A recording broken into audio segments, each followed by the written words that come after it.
Dice, primer año de vida, más frecuente en niños. Fíjense eso, infecciones urinarias. Y luego son más frecuentes en niñas. Y vean la proporción, 10 niñas por un niño.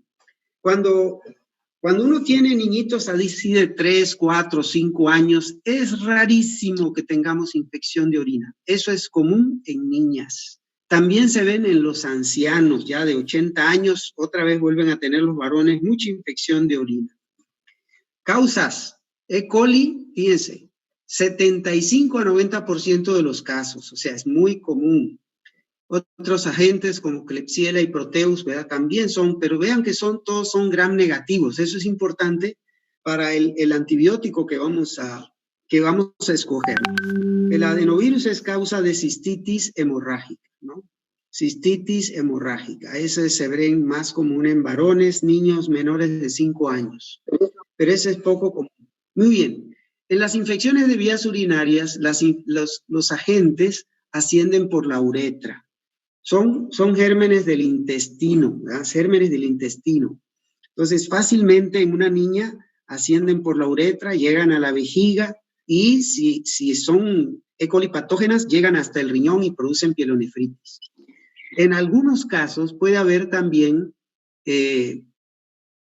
bacteremia y la infección llegará al riñón por la sangre, ¿verdad? Por una sepsis, por una bacteria que circula en la sangre. Entonces, ¿por qué es muy importante el diagnóstico y tratamiento oportuno de las infecciones de vías urinarias? Pues porque producen pobre crecimiento renal, pielonefritis, hipertensión arterial. La causa más común de hipertensión arterial en niños es un daño renal por infecciones de vías urinarias de repetición, ¿no? Entonces son muy malas. Estamos hablando de algo malo, peligroso, y que hay que diagnosticar, tratar muy bien y sobre todo darle seguimiento muy bien. Las infecciones de vías urinarias también pueden llegar a producir insuficiencia renal crónica. Ahí tiene la doctora Ceballos, un niñito como de 6 años, allá de sección 50, 6 años y ya tenía daño renal terminal, ¿verdad? El niño.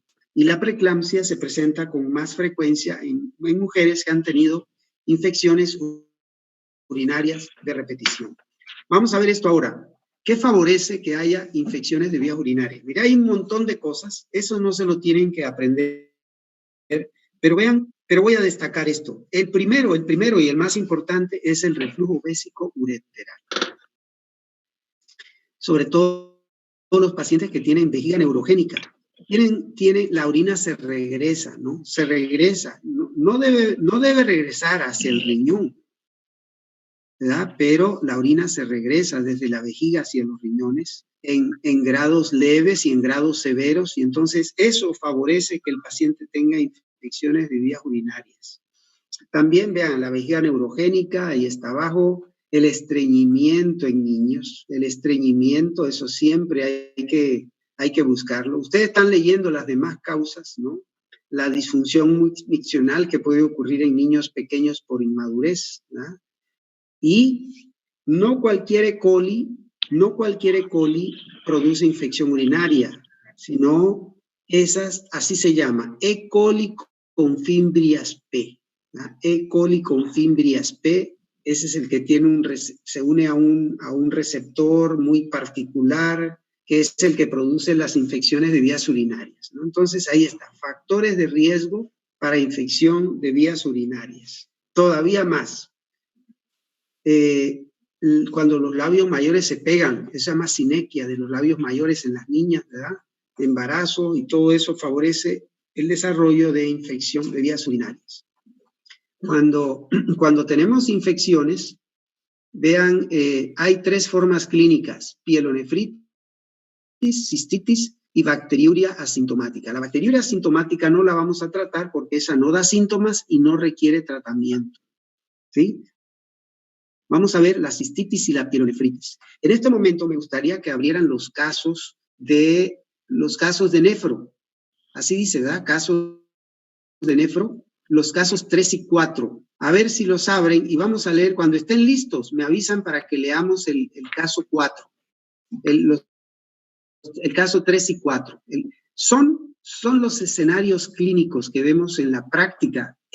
Así se presentan las infecciones de orina. Con esas dos presentaciones, ¿verdad? Entonces, si alguien los tiene, me avisa y los leemos. Listo. También la infección de vías urinarias se clasifica como no complicada y complicada, ¿sí? No complicada, morfología de la vía urinaria superior e inferior normal, función renal normal y sistema inmune competente, ¿sí? No complicada. Generalmente, o sea, estas son como para determinar, bueno, las complicadas se tienen que tratar en el hospital, ¿no? Las complicadas son graves, se tienen que tratar en el hospital. Y aquí está, ¿verdad? Complicada, recién nacido, cuando hay evidencia de pielonefritis y cuando hay problemas morfológicos conocidos de las vías urinarias altas o bajas, vean.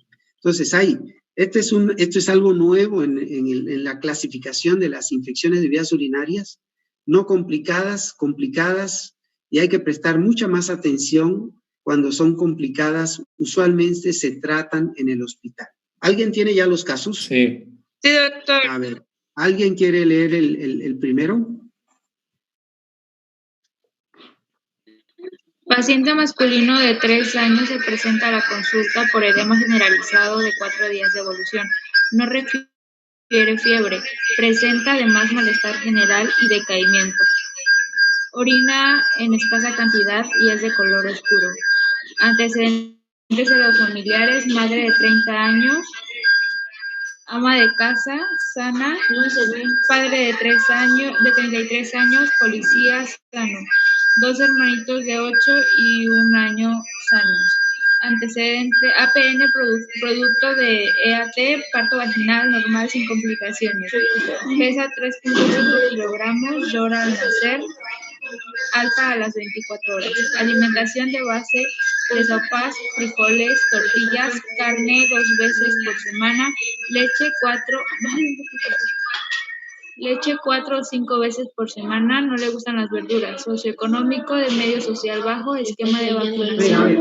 No, mira, no es el caso. Es el caso de infección urinaria, el número 3, creo, es el 3. Masculino de 3 meses. Un niñito de 3 meses, creo que tiene 3 meses. Atendido en el cuarto de urgencias, presenta fiebre alta, 39 grados, desde hace 4 días, irritabilidad y vómitos en número de 4 en las últimas 24 horas. Examen físico, peso 5 kilogramos, talla 62 centímetros, perímetro cefálico 40 centímetros.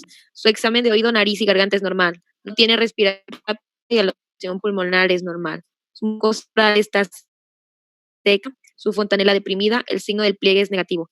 El llenado capilar. Irritable, no se consuela en los brazos de su madre. Su biometría hemática muestra una hemoglobina de 9.5 y glóbulos blancos de 22,000. Su examen general de orina, gravedad específica de 1.010,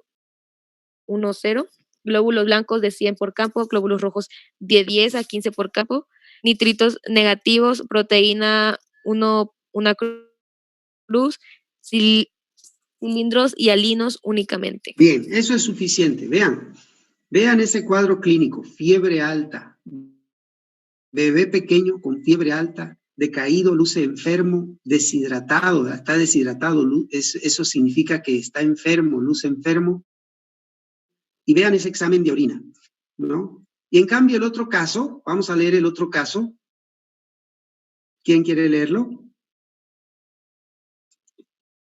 Paciente de 6 años, antecedentes de hipotiroidismo primario autoinmune, diagnosticado a los 3 años. El tratamiento con Eutirox desde entonces. Asma con sensibilización a gramíneas, desarrollo psicomotor y ponderoestatural normal, atendida en el cuarto de urgencias por 4 de 2 días de evolución con dolor al orinar. Orina cada rato y parece tener sangre en la orina. Examen físico, temperatura 36 grados, luce en buen estado general, abdomen blando, sin masa o visceromegalias, doloroso a la palpación en hipogastrio, no defensa o rebote, ruidos intestinales normales. Ahí está. Tira de Multitex en orina presente sangre.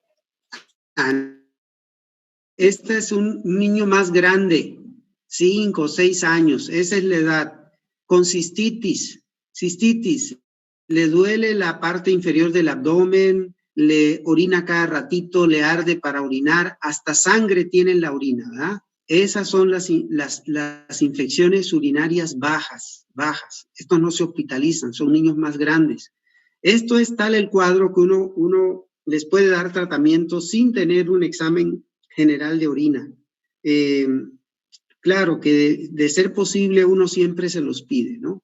Entonces ahí está, las dos presentaciones que puede tener un niño con infección de orina. Y vean, este es el caso de la pielonefritis. Pielonefritis, los niños tienen fiebre elevada, gran afectación del estado general, dolor lumbar, pues los que están más grandes que pueden decirlo, dolor abdominal, náuseas, vómitos, diarrea.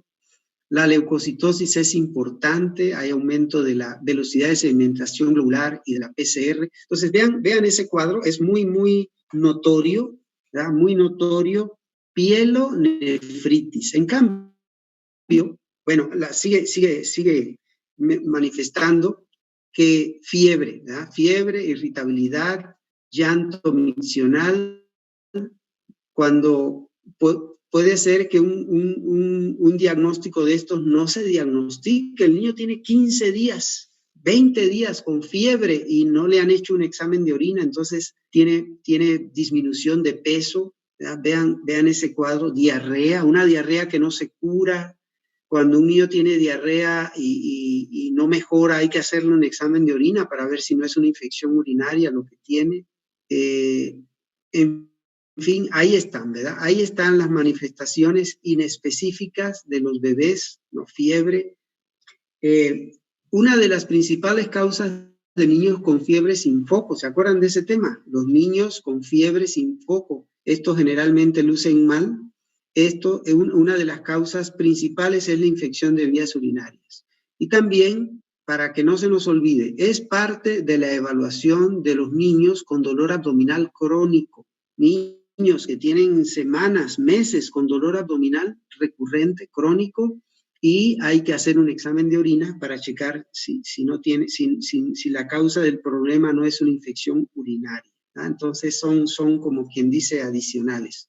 En cambio la cistitis, esa disuria, dolor al orinar, ¿verdad? Urgencia, orinan cada ratito, dolor suprapúbico y hasta orina de mal olor, y hasta pueden tener sangre en la orina y no hay fiebre, ¿no? La cistitis. Con los datos clínicos se le puede dar tratamiento, puedes hacer un examen general de orina si así lo necesitas, ¿no? Entonces vamos a ver el diagnóstico y vamos a ver los exámenes. Voy a pedirle a alguien que lea esto, a ver si alguien quiere leerlo. A ver, ya ven la tira reactiva. El examen de orina se compone de tira reactiva y el examen microscópico de la orina. A ver, ¿quién quiere ir leyendo? La presencia de nitritos tiene una sensibilidad baja de 50-70% y una especificidad de 99%.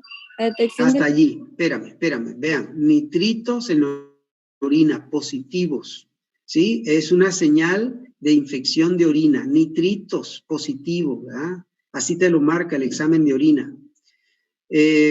Para la detección de los nitritos, dice el último punto, es necesario que la orina haya permanecido al menos 4 horas en la vejiga. Por eso generalmente se pide la primera orina de la mañana, ¿verdad? Las personas que ya tienen control de la vejiga, ¿verdad? La primera orina de la mañana es la mejor, ¿no? ¿Qué sigue diciendo? Desde la detección. La detección de leucocitos en la orina tiene sensibilidad de 95%, pero es muy poco específica. Vean. El otro hallazgo, nitritos, leucocitos, ¿verdad? Leucocitos en la orina que estén elevados, más de 5 a 7 por campo, así te lo reportan, más de 5 a 7 leucocitos por campo, es señal de infección de orina. pero vamos a ver que hay una lista enorme de cosas que pueden producir leucocitos en la orina. Entonces, no debe decir, mira, tiene aquí 10 leucocitos, 20 leucocitos, tiene infección de orina. No es tan sencillo como eso, ¿sí? Aquí se destaca la vaginitis. Es bien común que las niñas tengan infección vaginal, manchan la ropita, y entonces les hacen un examen de orina y les sale que tienen leucocitos en la orina, ¿verdad? Entonces hay que estar bien atentos a estas cosas. Ya mencionamos lo de la apendicitis aguda, ¿no? Que es usual que los pacientes con apendicitis tengan 10, 20 leucocitos por campo y dicen, no, pues tiene una infección de orina, hay que estar bien, y es una apendicitis, hay que estar bien atentos con eso.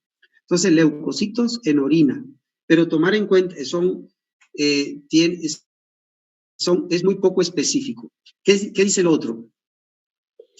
La leucocituria mediante la determinación de esterasa leucocitaria puede ser falsamente negativa en orinas alcalinas o de baja densidad. Muy bien, muy bien. La esterasa leucocitaria, esterasa, otro que te manda, eso lo marca la tirita, te marca la tirita y bueno, no pueden no salirte positivas y te ayudan. Pero en general, ese niñito, ya vieron ustedes el caso, ¿verdad? 100 leucocitos por campo, ¿no? Tiene náuseas, tiene vómitos, tiene fiebre alta. No pongo en duda que tiene una infección de orina. Es más, ese niño es un niño con sospecha de pielonefritis, debe ingresar al hospital y debe hacerse urocultivo y debe tratarse apropiadamente. Entonces ya vimos lo de los leucocitos, ¿verdad? Que son muchas las causas de la tuberculosis, ¿no? La tuberculosis renal, leucocituria con urocultivo negativo, ¿verdad? Es una de sus características. Muy bien, entonces, veamos, es mucho, pero lo quise poner junto para que lo puedan comparar. ¿Cómo se hace un urocultivo? ¿Cómo se puede obtener un urocultivo? Lo primero es una bolsa colectora de orina. Son bolsitas que se le ponen al niño, se pegan ahí a los genitales. Se deben hacer cuando los niños están dormidos, porque las bolsitas esas se caen muy fácil. Si el bebé anda caminando, anda por ahí moviéndose, se le cae. Entonces, miren, no son útiles, no las utilizamos para hacer diagnóstico de infección de orina. Los cultivos de bolsa son los que más llevan a errores. Oigan lo que les estoy diciendo. Esto es de mucho valor. Esto no viene en los libros así. Los cultivos de bolsa se contaminan mucho y entonces te dan resultados pues falsos positivos y te guías tú con esos resultados y resulta que no tiene infección de orina, ¿verdad? Así que no los usamos. Si sospechamos que un niño tiene, lo que más se puede utilizar es un catéter vesical, sobre todo si son niñas. Es muy fácil cateterizar la vejiga y la punción suprapúbica, pues eso no se hace mucho. Yo nunca he visto en los hospitales en donde yo he estado orina. Y eso del chorro medio es lo que hacen las personas, los niños más grandes y adultos, ¿verdad? Recogen la muestra del chorro medio, es decir, se desecha la primera orina, se toma la muestra del chorro medio y eso es muy confiable para hacer diagnóstico de infección de orina. Y lo otro, vean, si es por catéter vesical, más de 10,000 unidades formadoras de colonia por mililitro es positivo. O sea, la interpretación del resultado tienen que aprendérsela. Si es una punción suprapúbica, cualquier crecimiento es positivo. Si es cultivo de chorro medio, más de 100,000 unidades formadoras de colonia por mililitro es positivo. Entonces, ¿sí estamos? A ver si hay alguna duda de esto, de este punto, alguna duda, porque esto es clave en la clase. ¿O está claro? ¿Estamos en catéter y chorro o todas? Perdón, otra vez. ¿Solo enfocamos en catéter vesical y chorro medio o también la punción y la bolsa? Mira, todo depende del paciente. Los niños grandes ya puedes recoger la muestra de un chorro medio, pero en un bebé no. En un bebé tienes que hacerle tomar la muestra con un catéter vesical. Ese es el punto. Los bebés que usan pañal, pues no les puedes recoger. El examen general de orina, a fuerza sí lo recogemos con una bolsita colectora, ¿ah? Se puede recoger, pero cuando tú quieres, se hospitaliza un paciente, diagnóstico de pielonefritis, necesitas el urocultivo, ahí es mejor hacer un catéter vesical. Si es un paciente de orina, con una bolsa colectora de orina. Así es el asunto. Doc, una pregunta. Sí. Cuando va a recoger la orina, os digo que la mejor es la de la mañana, ¿verdad? Sí, eso. O sea, para el examen general de orina, examen general de orina. Pero si tú lo estás hospitalizando, de una vez le tomas el urocultivo ahí ingresando. Ok, si está hospitalizado, si ya es de una. Es porque sí, porque le vas a poner antibióticos y eso no puede esperar 24 horas para que le inicien los antibióticos. Las pielonefritis son una sepsis en los niños, entonces son muy graves, muy graves. Esto Doctor, no lo vamos a analizar, pero es información para ustedes. Tengo una pregunta. Sí. ¿El sondaje ureteral es lo mismo que dijo del catéter vesical? Sí, una sondita. Se pasa una sonda de alimentación, 3.5, algo bien delgadito, 3.5 o 5, y se recoge la muestra de orina en forma estéril, ¿verdad? Con guantes y toda la cosa. Así es. Gracias. Entonces, ahí están razones por las que un urocultivo puede salir negativo, ¿verdad? También pueden ocurrir cosas como esta. Otras pruebas, pues cuando un paciente lo requiere, ¿verdad? La biometría hemática completa. Vean que el pacientito de los 3 meses, ¿qué cantidad de leucocitos tiene? Otra vez volviendo al caso, ¿qué cantidad de leucocitos tiene? Como 20,000, ¿verdad? O 25,000. ¿Sí lo checan? 22,000. 22,000, ¿ya ves? Una leucocitosis con neutrofilia muy importante. Entonces, otro dato que contribuye a este diagnóstico, ¿no? Y vean que se pide procálcito, se pide urea y creatinina, función renal, ¿verdad?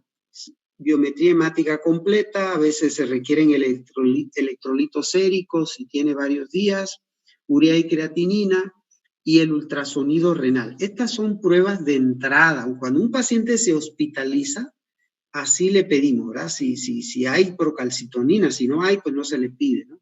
Pero sobre todo eso del ultrasonido renal es el cambio más importante que ha ocurrido en esto de las infecciones urinarias, ¿no? Primero ya les dije la clasificación esa de complicadas y no complicadas.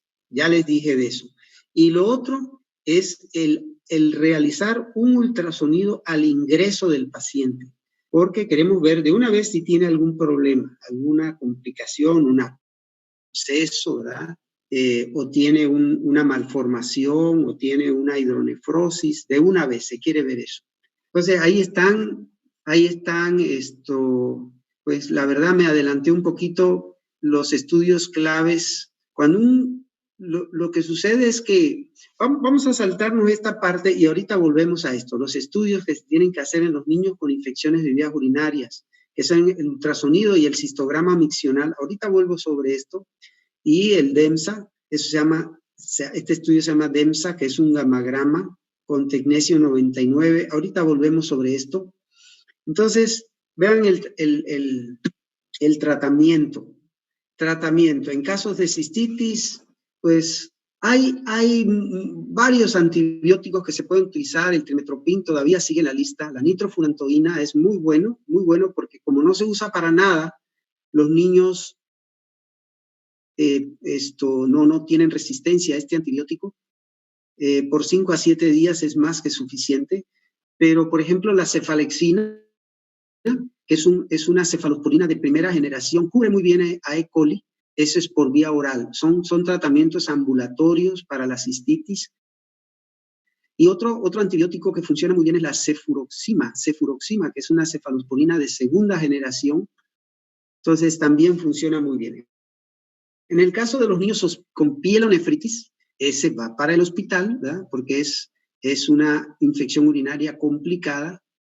Entonces, ceftriaxona es como único medicamento, cefotaxima, o lo que hemos hecho tradicionalmente, ¿no? La ampicilina con la gentamicina o la ampicilina con la amicacina, ¿verdad? En algunos lugares, en algunos hospitales, hay que pedir permiso para usar cefalosporinas de tercera generación. Entonces, los médicos generales lo que pueden usar es ampicilina y gentamicina o amicacina, ¿no?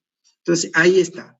Ese tratamiento intravenoso se lleva por lo menos unos 3 días hasta que la fiebre ceda. Una vez que el paciente tiene buena respuesta al tratamiento, se le cambia a la vía oral. Y el tratamiento se continúa 10 a 14 días. Hasta ahora, ya ven que les comentaba que todos los tratamientos con antibióticos, la tendencia es a disminuir. Entonces, esta sigue siendo 10 a 14 días, una infección urinaria. Y la orina se hace estéril en 24 horas, los leucocitos se hacen negativos en 3 o 4 días. O sea, ¿cómo sé yo que el paciente va evolucionando bien? Porque la fiebre cae, en 1 o 2 días cae la fiebre, en 1 o 2 días cae, hasta 3 días. La verdad no es, pero sí, la orina se hace estéril en 24 horas, son como marcadores. No se hace esto de rutina, pero hay que seguir al paciente. Como prevención, pues el jugo de arándano sirve como prevención, ¿eh? Eso está ya demostrado, está descrito. Y vamos a ver esto, miren. Cuando no hay mucho, miren, cuando un paciente tiene infección de orina, sobre todo si son varones, póngale un niñito, como ese niñito de 3 meses que ingresó, bueno, esa es una niña, pero sobre todo si son varones, requieren hacer estudios para checar que no tenga un problema de fondo, una malformación, un defecto por ahí oculto. Primero, el ultrasonido, ¿verdad? Que se hace el ingreso del paciente y esto, pues ahí se checa todo el riñón y la vejiga, ¿verdad? Si la vejiga está llena, se puede ver muy bien la vejiga, la vía urinaria. Y esto, que se llama cistograma miccional. El cistograma miccional se hace, dice, 1 a 3 semanas después, ya que el niño se mejoró, que ya quedó todo bien. El cistograma miccional dibuja la vía urinaria inferior, la vejiga. Vean cómo está dibujado. En la figura a la derecha, vean que hay retorno, hay reflujo. El medio de contraste está regresando, está subiendo hacia el riñón. Del lado izquierdo no se ve nada. ¿Sí ven el uretero? A ver, aquí está, ¿verdad? ¿Sí ven la flechita? Aquí está el reflujo y del lado izquierdo no hay nada, ¿no? Entonces, ese paciente tiene un problema. El reflujo vesicoureteral, que es lo que les decía yo que es lo que hay detrás de las infecciones de orina. Y este es un grado severo de reflujo, ¿verdad? Este es un paciente con una vejiga neurogénica. Los que tienen mielomeningocele tienen vejiga neurogénica, entonces tienen este problema del reflujo severo. Esto daña los riñones. Cuando hay un reflujo muy severo se dañan los riñones. Y tienen infecciones de vías urinarias de repetición, ¿verdad? Son muy difíciles de tratar esos casos. Y este estudio que se hace para ver cicatrices, ¿no? Dice la imagen a la derecha que es una pielonefritis y que se observa un defecto de captación en el polo inferior del riñón izquierdo, ¿verdad? El que está a la izquierda. Entonces, eso es compatible con daño parenquimatoso focal. Cuando hay una pielonefritis, las pielonefritis afectan mucho los polos de los riñones, superior o inferior. ¿Y qué pasa si un niño tiene 5 pielonefritis? Pues cada una le va dejando una cicatriz. Un pedazo de riñón se perdió, se dañó, se cicatrizó. Entonces, si tiene muchas cicatrices, pues ya se dañan los riñones, entra en insuficiencia renal. Y el estudio para ver las cicatrices se llama DEMSA. ¿Listo? ¿Alguna pregunta? ¿Las partes negras son las cicatrices o lo blanco que se va viendo es la cicatriz? Sí, mira, lo negro, este está bien, mira, este está bien, ¿sí? Y acá, en la parte superior, se ve un defecto de captación, ¿verdad? Aquí también se ve un poquito de defecto de captación, ¿sí? Entonces, eso es una cicatriz renal que quedó después de alguna infección de vías urinarias. Del otro lado, dice, es un trauma renal, se aprecia ausencia de captación en la mitad superior del riñón derecho, ¿sí? Toda esta porción, vea que no hay captación, este riñón se dañó, ya no funciona. Entonces, es algo muy grave, ¿verdad? Los riñones son súper delicados, muchachos. Cuídense los riñones toda su vida, no se olviden de eso. Es un órgano que hay que cuidar muchísimo, toda la vida. Muy bien, ¿alguna otra pregunta de este tema tan importante? ¿A partir de qué mes empieza a ver las cicatrices? Bueno, no, debe estar bien el paciente, ¿no? Pero 1 o 2 meses después debe cuando hay el recurso, porque estos son lugares donde tienen el recurso, hacer estudios. Sobre todo se hacen en niños con infecciones de vías urinarias de repetición, para ver si no tienen mucha cicatriz renal, ¿verdad? Pero sí, 1 o 2 meses después, cuando ya se curó, se le hacen los estudios. El DEMSA, el cistograma miccional y el ultrasonido, son los estudios para darle seguimiento. Es tan delicado esto de las infecciones urinarias, pero tan delicado que dice, debes hacerle examen de orina y urocultivo cada mes por 3 meses, luego cada 3 meses por 1 año, y luego cada año por 3 años. O sea, no se hace porque la gente pues se curó, ya se sintió bien, ya no regresa a la consulta, pero el seguimiento de una infección de vías urinarias está bien descrito por lo terrible que son, lo grave que son. Cada pielonefritis le deja una cicatriz renal a un paciente. Otra pregunta, otro comentario.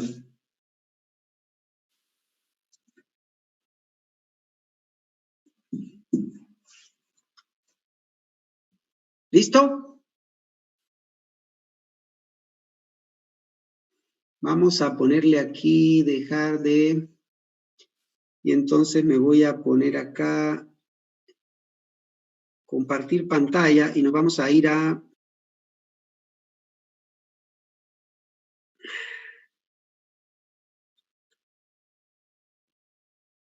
¿Sí ven las diapositivas ahora? Sí. Ok. Sí. Oye, qué maravilla, ¿eh? Qué maravilla. Ya no tenemos que estar angustiados porque el tiempo se va a acabar, ¿no? Oiga, no. Sí, tengo una noticia. Y es que mañana va a nacer mi nieto. ¡Felicidades, doctor!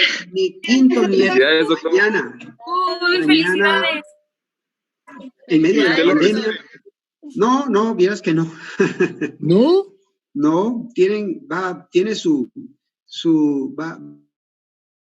¿Dónde van a hacer? El único, recibí a mi hija, fue la única que recibí, y al primer nieto también lo recibí, que nació aquí en La Carlota, pero mañana va a nacer allá en Monterrey, otro es niño. Eso va a ser mañana al mediodía, así que yo quiero disculparme con ustedes.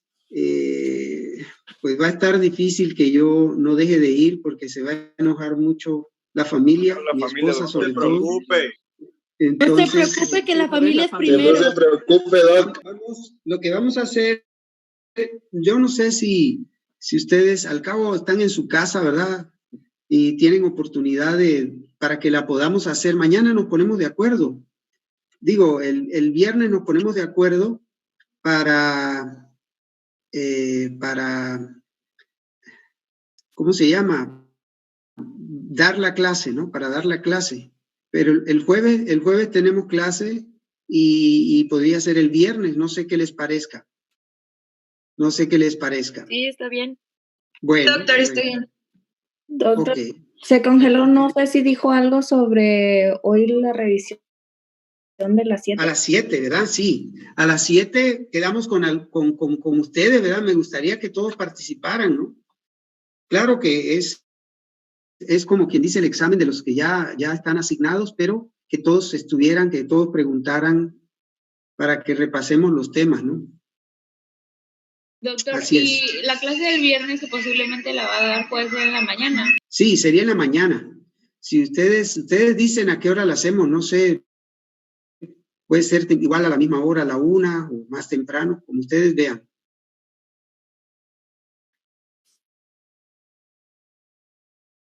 Bueno, ahí nos ponemos de acuerdo. Está bueno.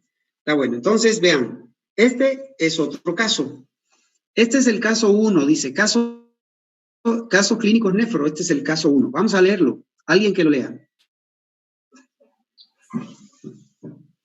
Paciente masculino de 3 años que se presenta a la consulta por edema generalizado y 4 días de evolución. No refiere fiebre, presenta además malestar general y decaimiento. Orina poco y de color oscuro.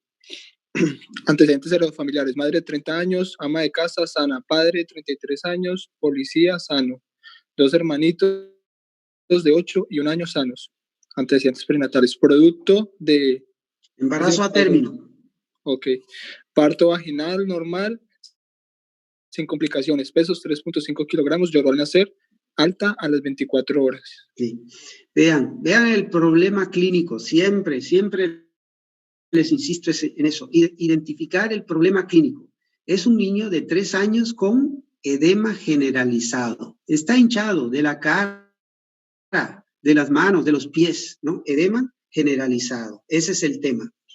A ver qué sigue. Alimentación a base de sopas, frijoles, tortillas, carnes 2 veces por semana, leche de 4 o 5 veces por semana. No les gustan las verduras. Socioeconómico de medio social bajo. Esquema de vacunación completo para su edad. Desarrollo normal para su edad. Sin hospitalizaciones previas o enfermedades crónicas, traumas o cirugías. Si es un niño previamente sano, hijo de un policía, ¿verdad? ¿Y qué pasa con los policías en todos nuestros países? Pues son pobres, ¿verdad? Son pobres. Yo me acuerdo que en mi casa decían, ¿verdad? ¿Y qué vamos a tomar? Dice, no, pues agua de policía. ¿Y cuál es el agua de los policías? Pues agua sola, ¿verdad? Porque ellos no tienen para comprar más nada, ¿verdad? Ni un limoncito, ni una naranja. Entonces, pues, ¿qué vamos a tomar? Pues agua de policía, ¿verdad? Entonces, así decíamos. Y así decimos en la casa, así, pues agua de policía, pues, ¿qué más? A ver, ¿qué sigue? Sigue leyendo.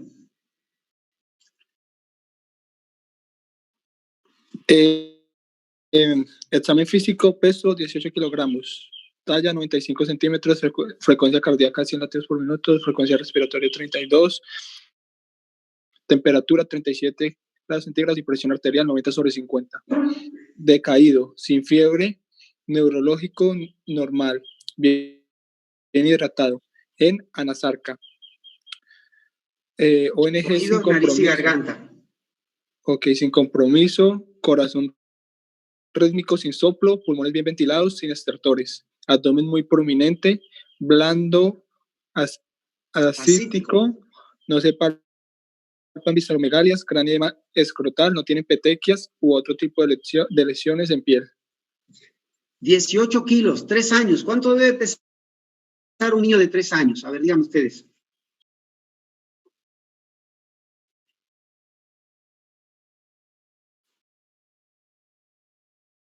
A ver, no los escucho.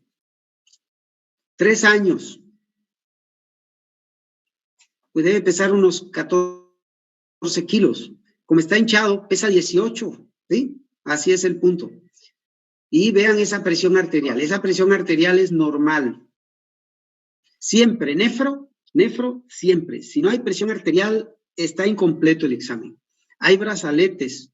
De acuerdo a la edad del niño, es el brazalete, entonces hay para todas las edades, Entonces dicen que este es un niño en anasarca, está hinchado de todas partes, ¿no? Tiene un gran abdomen ascítico y tiene un gran edema escrotal, ¿verdad? Entonces ese es el cuadro, ahorita vamos a ver unas fotos. Siga. Hemoglobina, 9.4 gramos. Hemoglobina blancos, 11.000. Sodio 133, potasio 4.2. El ego, el pH 6.5. Diuresis. Densidad urinaria. Densidad urinaria 1030.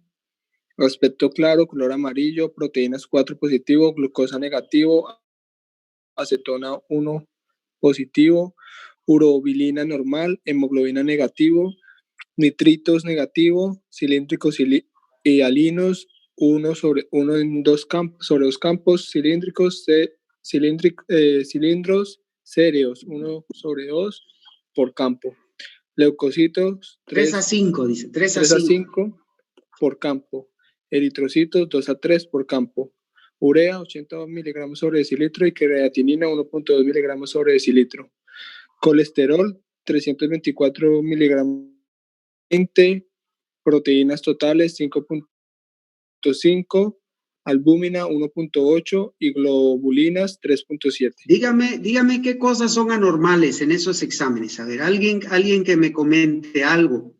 ¿Qué le llamó la atención de esos exámenes? El colesterol muy elevado, ¿verdad? ¿Cómo es que un niño de 3 años tiene el colesterol en 324? ¿Ah? Está bien, ¿qué más? Proteinuria. ¿Cómo así proteinuria? ¿Cómo así? ¿Por qué sabes que tiene proteinuria? Tiene proteínas 4 cruces. Vean. Eso de 4 cruces va 1, 2, 3, 4. Así reportan los exámenes de orina en algunos lugares. 4 es el máximo, 1 cruz es el mínimo, ¿sí? Pero 4 cruces ya no puede contar más. Es el máximo. ¿Qué más? Y su albúmina está muy baja. La albúmina en 1.8 gramos, imagínese. 1.8 gramos, una albúmina muy baja, ¿verdad? ¿Cuál es el diagnóstico en este paciente? Síndrome nefrótico. Síndrome nefrótico, ¿verdad? Es un síndrome nefrótico. ¿Y por qué está hinchado el paciente? Disminución de la presión oncótica capilar. Disminución de la presión oncótica capilar. Porque la presión oncótica es muy baja. Aquí el problema es disminución de la presión oncótica por esa albúmina tan baja. Muy bien, ahí tenemos ya el caso. Esa es la situación. En niños, nosotros vemos el síndrome nefrótico de cambios mínimos, así se llama. 80% de los casos es el único que vamos a aprender. Este síndrome de cambios mínimos tiene muy buen pronóstico, les va muy bien y no es como el síndrome nefrótico de los adultos, es otro tema. Vean la edad, 2 a 6 años, más común en niños y no tiene patrón hereditario. Aquí está, vean, aquí está el capilar, ¿verdad? Este es un glóbulo rojo. El capilar, aquí va la sangre. Este es las células endoteliales que tienen fenestraciones, tienen esas separaciones en el riñón. La membrana basal cargada, ¿verdad? Está cargada negativamente. Y estos son los podocitos como pies, esas células epiteliales, ¿verdad? Esa es la estructura del glomérulo, ¿verdad? Y bueno, aquí está, la vamos a saltar, aquí está la sangre, ¿verdad? Aquí está la sangre, el capilar, aquí está la membrana basal, y estos son los podocitos por fuera, ¿verdad? Por fuera del capilar, los podocitos. ¿Y qué es el síndrome nefrótico? Es la pérdida de la carga negativa a lo largo de la membrana basal del glomérulo y de la superficie de las células epiteliales, ¿sí? Sin que haya un cambio estructural evidente. Ojo con eso. Pérdida de la carga negativa. La membrana basal está cargada negativamente. ¿Y eso para qué sirve? Pues para que no pasen las proteínas que están cargadas negativamente, rechazan el paso de las proteínas, ¿no? También los podocitos están cargados negativamente. Entonces rechazan el paso de las proteínas. Y la causa del síndrome nefrótico es una disfunción de las células T. Por ejemplo, los niños que tienen sarampión, se les cura el síndrome nefrótico porque los inmunosuprime, el sarampión inmunosuprime al paciente y se le cura el síndrome nefrótico. También el síndrome nefrótico se cura con corticoides. Entonces, es una disfunción de las células de la naturaleza de este problema no ha sido aclarada. Y el resultado, pues, de eso es una proteinuria selectiva. ¿Qué es lo que se pierde en la orina? Esta es una buena pregunta. Albúmina, ¿verdad? Lo que se pierde en la orina es albúmina, principalmente. Vean el concepto. En adultos decimos proteinuria en rango nefrótico, ¿verdad? Más de 3 gramos al día. Eso se toma la orina en 24 horas y se mide la cantidad de proteína y se calcula eso, ¿no? 3 gramos al día. En niños, más de 40 miligramos por metro cuadrado por hora, ¿sí? Pero miren, hacer eso en los niños a veces no es tan sencillo. Y hay una forma de hacerlo, es tomar una muestra de orina y medir proteína y creatinina en orina. Y se saca la razón, se divide la proteína entre la creatinina. Si ese valor normal es menos de 0.2, si ese valor está por encima de 1, dice proteinuria en rango nefrótico, ¿no? La razón, proteína, creatinina. Esto es pregunta de examen, ¿eh? Pregunta de examen. Muy bien. Entonces, vean esto. En el síndrome nefrótico de cambios mínimos, la biopsia renal es normal con el microscopio de luz. No se ve ninguna alteración. Por microscopía electrónica, lo que se observa es borramiento de los podocitos. O sea, se cambia la estructura normal de los podocitos, dice borramiento de los podocitos. El grosor de la membrana basal es normal. Y la inmunofluorescencia, vean, esto es cuando se hacen biopsias renales, estudios renales, es muy importante checar depósitos de inmunoglobulinas o depósitos de complejos inmunes.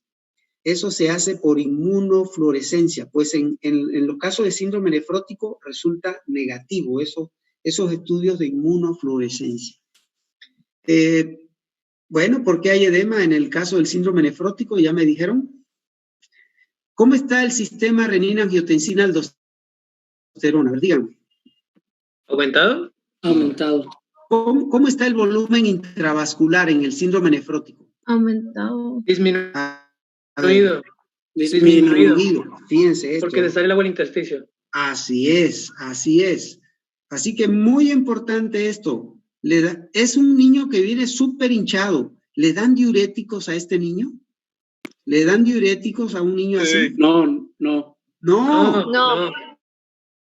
porque su problema es albúmina. Sí, obviamente no. Hay que darle albúmina.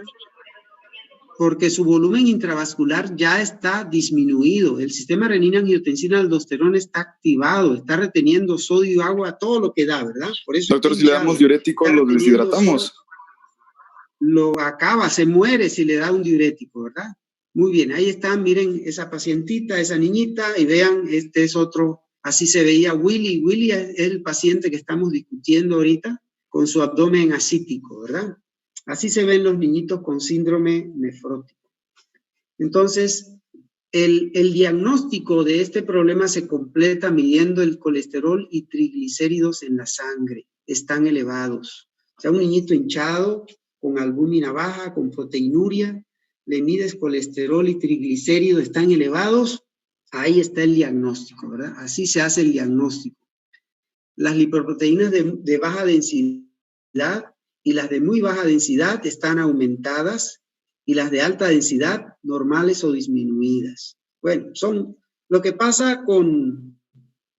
hay cambios en los lípidos, ¿verdad? Los lípidos en la sangre están alterados. Eso tiene que ver con la pérdida en la orina de la lipoproteína lipasa, una enzima que hay en la sangre. La lipoproteína lipasa, esa es la respuesta a esta pregunta, ¿no? ¿Por qué hay cambios en los lípidos en la sangre? Bueno, porque hay pérdida urinaria de la lipoproteína lipasa, una enzima que tiene que ver con el metabolismo de los lípidos. También problemas con las inmunoglobulinas. Disminuyen las gamma globulinas, marcada disminución de IgG, ¿ya? Menos de IgM e IgA. Entonces, ¿cuál problema predicen ustedes que pueden tener los pacientes con síndrome nefrótico? De acuerdo a esto último.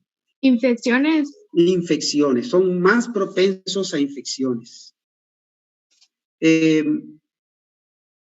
Aquí hay una pregunta, a mí siempre me gusta, ¿se acuerdan que ayer preguntamos, cuál fue la pregunta? Si un paciente tiene plaquetas bajas, era, ¿verdad? No, si un paciente sangra, ¿dónde puede estar el problema? Y decíamos, bueno, puede estar en la médula ósea. O sea, así me gusta que nos aprendamos las cosas, porque como que dice, de ahí parte de lo general a lo más fino. Y si un paciente está hinchado, ¿de dónde puede venir el problema? A ver, dígame alguna. A ver, del hígado. Del hígado, ¿verdad? Un problema del hígado, porque ahí es donde se produce la albúmina. Un cirrótico, ¿verdad? Por ejemplo. Ajá, ¿alguna otra? Es una proteinuria transitoria. Bueno, ahí están, miren. Falla hepática. Insuficiencia cardíaca congestiva, ¿sí? Glomerulonefritis aguda, que vamos a ver en un momento, y la desnutrición, ¿verdad? No comen, entonces no tienen albúmina, se hinchan. Los pacientes con desnutrición grave se hinchan. Entonces, o es el riñón, o es el hígado, ¿verdad? O es el corazón. Y las enteropatías, el intestino, ¿verdad? Una enteropatía, eso es raro. Ahí está, si un niño está hinchado, ¿qué puede tener? ¿De dónde viene el problema?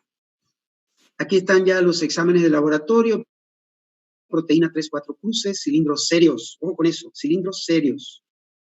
La hematuria no es común en el síndrome nefrótico, no es común. Lo que pasa es que la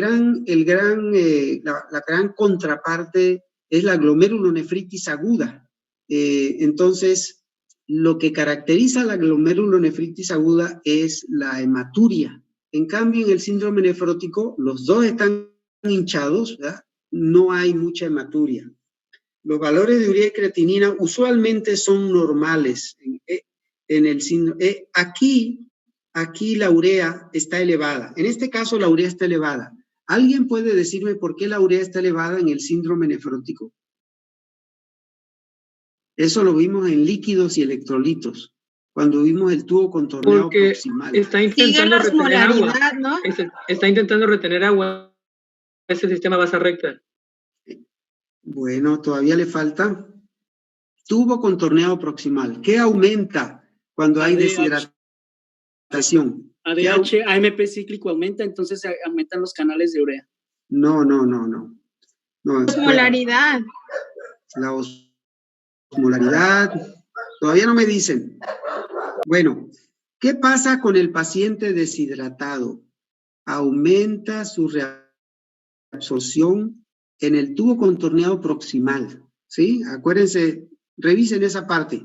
Y es característico cuando queremos saber que un daño es prerrenal por falta de volumen, como en el caso del síndrome nefrótico, se mide urea y ácido úrico también. Son marcadores de que el problema es prerrenal, pérdida, que falta volumen, ¿sí? Bueno, por el edema puede haber ascitis, derrame pleural, dificultad respiratoria, ¿verdad? El edema escrotal o de los labios mayores puede producir gran incomodidad para el paciente. También tienen mayor riesgo de trombosis, ¿sí? No es muy común, pero eso se debe a que aumento de ciertos factores protrombóticos, fibrinógeno. Cuando hay disminución de la albúmina, el hígado empieza a fabricar más albúmina, pero no solamente albúmina, sino otras proteínas, y aumenta la producción de factores protrombóticos que no se pierden tanto en la orina, y aumenta el riesgo de trombosis. Pero por otro lado, hay disminución de factores fibrinolíticos, como por la pérdida urinaria de antitrombina 3, por ejemplo. Entonces, aumentan los factores protrombóticos y disminuyen los factores fibrinolíticos, entonces aumenta el riesgo de trombosis en estos pacientes, ¿no? Puede ocurrir trombosis de la vena cava inferior, de las venas renales, de las venas hepáticas, de las venas pulmonares, de las arterias femorales. Así que, por esta razón, se hace una recomendación muy particular en estos pacientes, no hacer punciones profundas, por ejemplo, sacarle sangre de la arteria femoral, no hacerles punciones profundas. Por ejemplo, si le damos diuréticos a un paciente con síndrome nefrótico, aumenta todavía más el riesgo de trombosis porque lo deshidratamos más, ¿verdad? Pues ahí está. Se recomienda reducir al mínimo el reposo en cama, no provocar hipovolemia por diuréticos, las punciones de venas profundas no se recomiendan y el uso de catéteres centrales tampoco se recomienda. Muy bien, mayor riesgo de trombosis, ¿verdad? Mayor riesgo de infecciones, hay pérdida de la inmunoglobulina G y pérdida de la properdina. La properdina tiene que ver con la vía alterna del complemento y entonces aumenta el riesgo de infecciones. Ellos tienen infecciones por gérmenes encapsulados, gérmenes que requieren opsonización, ¿no? Porque esa properdina tiene que ver con la opsonización. Y el Streptococcus pneumoniae es un germen que los ataca mucho a ellos. Y hay una pregunta clásica del síndrome nefrótico en la pediatría y es, un paciente tiene una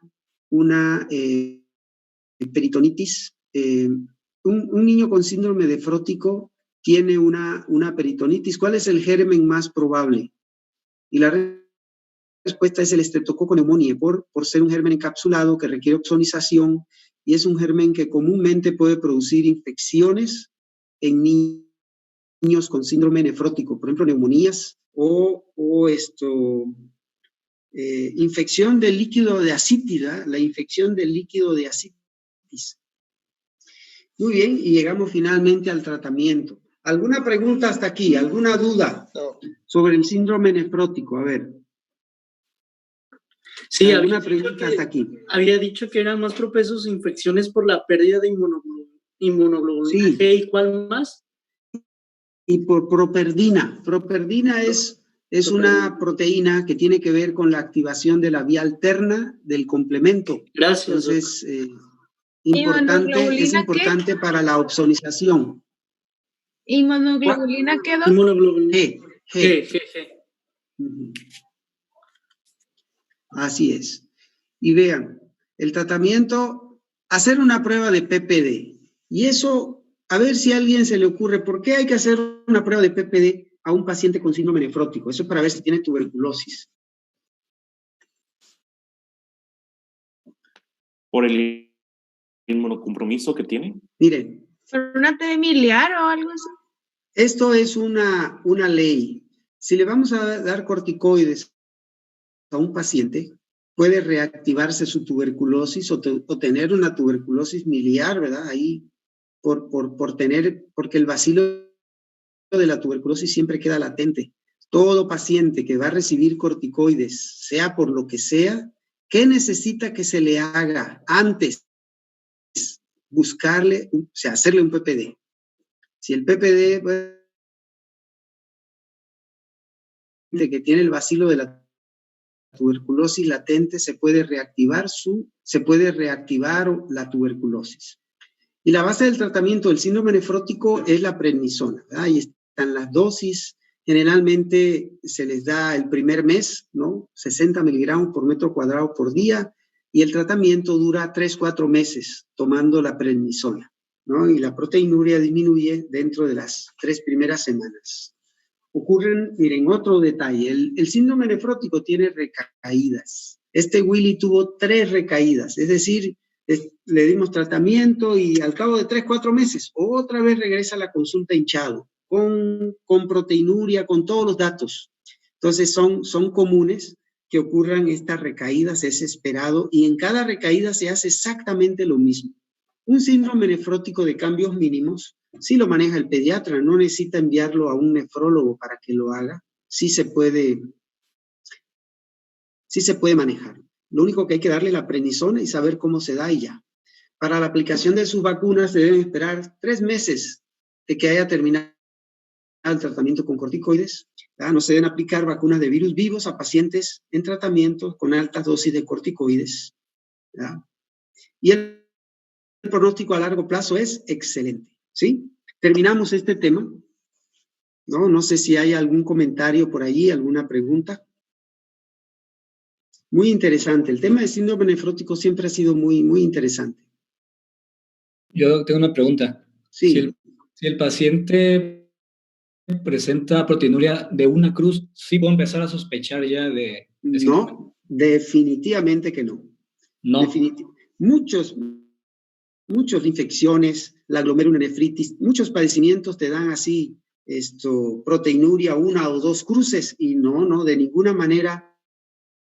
Para que sospechemos el síndrome nefrótico, la proteinuria debe ser masiva, así en rango nefrótico. En rango nefrótico. Así es. Bien, ¿alguna otra pregunta?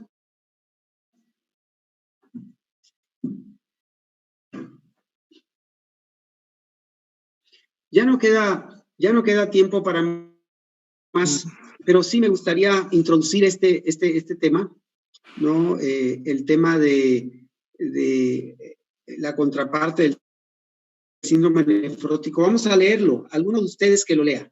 Paciente femenina de 4 años, traída por su madre porque en los últimos 3 días ha orinado poco y nota que se le han hinchado los ojos. No tiene fiebre y en las últimas horas con dificultad para respirar.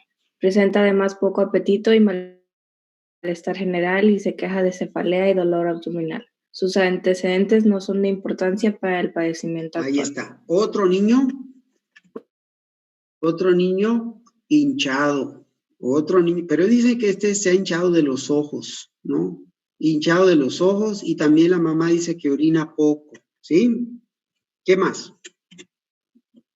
Siga leyendo. Exploración física, pesó 17 kilos, talla 101 centímetros, temperatura 36.7 Celsius, frecuencia cardíaca 132, frecuencia respiratoria 26, presión arterial 130/90. Está alerta, orientado, cooperador, afebril, con buen estado de hidratación, con edema palpebral. Oídos, nariz y garganta. Oídos, nariz y garganta sin compromiso. Corazón rítmico sin soplo, taquicárdico, pulmones con estertores finos en ambas bases. Abdomen prominente, plano. Depresible con hígado a 4 centímetros bajo el reborde costal derecho. Vaso no palpable. Genitales de aspecto normal, piernas con edema de 2 cruces, con cicatrices de lesiones piodérmicas recientes. Ahí está. ¿Cómo está su presión arterial? Doctor, ¿está alta?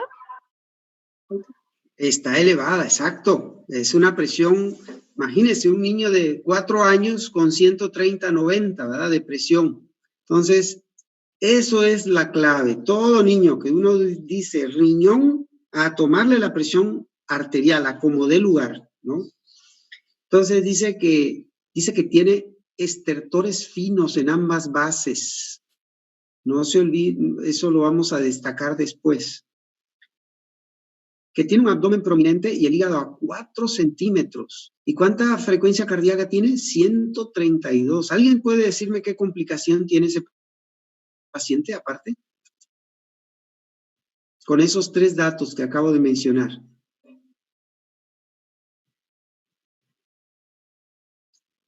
¿Cuáles, doctor? ¿Puede repetirlos? Sí, tienes estertores finos, crepitantes en ambas bases.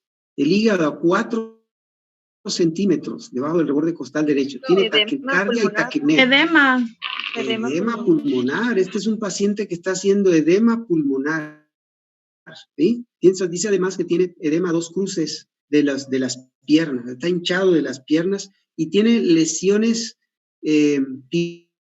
piodérmicas, granos ya en fase de curación en las piernas, ¿no? A ver, ¿qué más dice? Geometría hemática, hemoglobina, hematocrito. Hemoglobina 7.6. ¿Cómo está esa hemoglobina? Baja. Muy baja, ¿verdad? Muy baja. ¿Qué más? Glóbulos blancos, 13.500, neutrófilos 60 y leucocitos 35. Monocitos. Monocitos 5. Velocidad de sedimentación 44. Ecografía pH 5.5 y diuresis de 1030. Aspecto turbio, color oscuro, proteínas de 2 cruces, glucosa negativa, acetona 1 cruz, urobilina normal, hemoglobina positivo, nitritos negativo, cilindros hialinos 1 a 2 por campo, cilindros de eritrocitos 3 a 5 por campo, leucocitos 30 a 40 por campo y eritrocitos 100 por campo. Ahí está, vean ese examen de orina. Esa sedimentación globular está elevada, ¿no? Más de 15 está muy elevada, ¿no? Y es una característica de este problema. Y ese examen de orina es la clave.